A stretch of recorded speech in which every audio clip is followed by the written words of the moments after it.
Je vous ai présenté 2 ou 3 vidéos récemment sur le livre du prophète Ésaïe dans l'Ancien Testament et sur les passages des chapitres 9 et puis 61, 63 où il est question du Messie à venir, de celui qui sera un roi non seulement pour son peuple particulier, mais pour tous les peuples de la terre dans un temps à venir.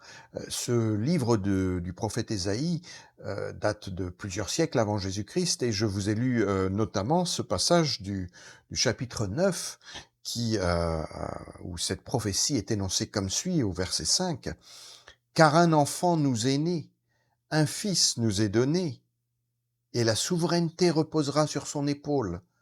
On l'appellera admirable, conseiller, Dieu puissant, Père éternel, Prince de la paix. » Vous voyez que ce sont des qualificatifs qui sont pas réservés à une personne humaine, même si il apparaît comme un enfant, un petit enfant, celui qui doit venir, celui qui est le Messie tant attendu du peuple de Dieu.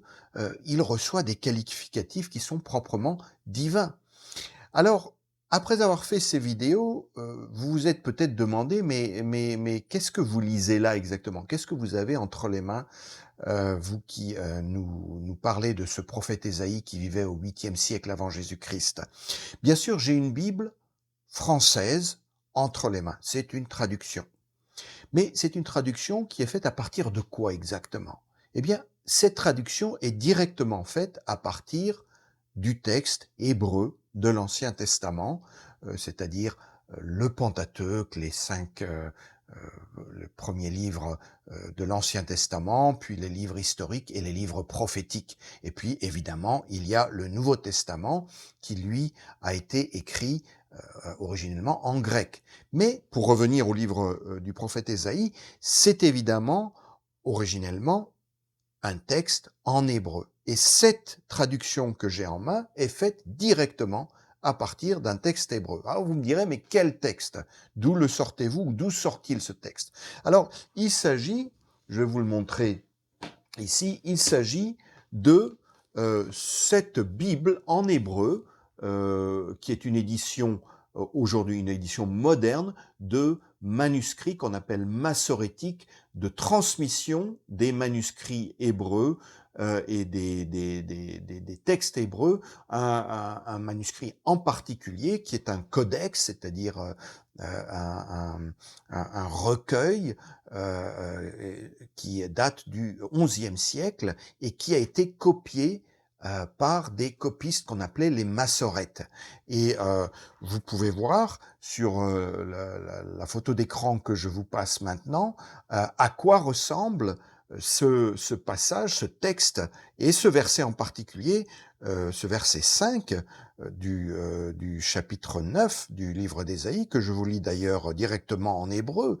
Ki yeled yulad lanu, ben nitan lanu, car un enfant nous est né, un fils nous est donné. C'est la traduction de l'hébreu. Or, ce qu'il faut que vous sachiez, c'est que ces textes, ces manuscrits massorétiques, ces copies qui datent du XIe siècle, qui ont été fidèlement recopiées au cours des âges par les scribes juifs, eh bien, ils correspondent étroitement avec les fameux textes de la librairie de Qumran qui ont été découverts en 1947 à l'est du Jourdain et dans les grottes qui sont aux alentours de la mer Morte.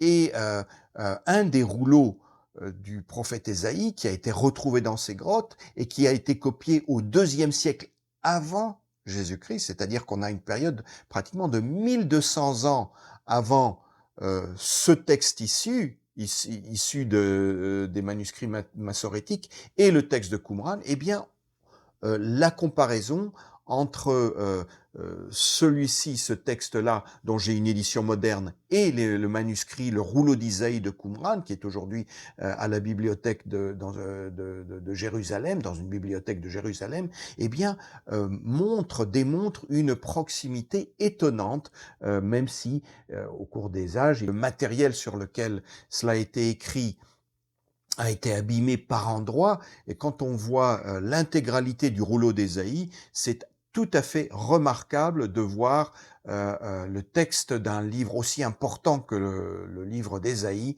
conservé sur un rouleau qui fait eh bien 7 mètres de long.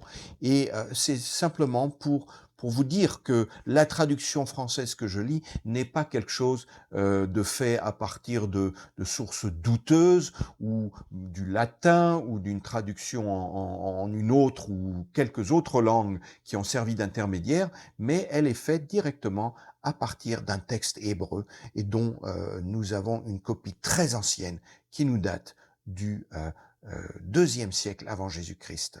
Et c'est la raison pour laquelle, si je reprends ma Bible française et que je vous la lis, eh bien, je peux la lire avec confiance, parce que je sais que je ne vous lis pas, c'est une traduction bien sûr, et vous pouvez comparer avec d'autres traductions. Je vous ai mis la photo d'écran ou la photo de la page du livre hébreu, de la Bible hébraïque. Vous pouvez vous-même, à l'aide de vos connaissances ou de celles d'amis ou de gens qui connaissent véritablement l'hébreu, vous pouvez comparer ou voir si la traduction est exacte.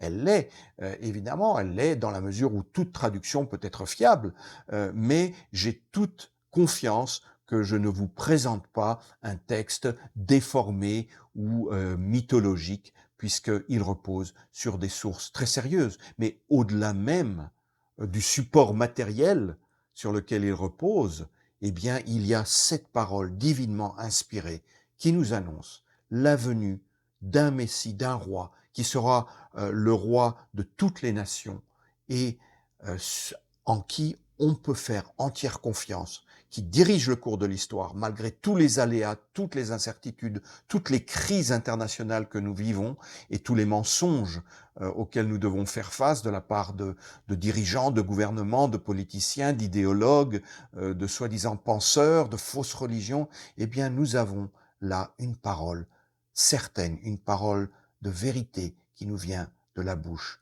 du Dieu Tout-Puissant lui-même.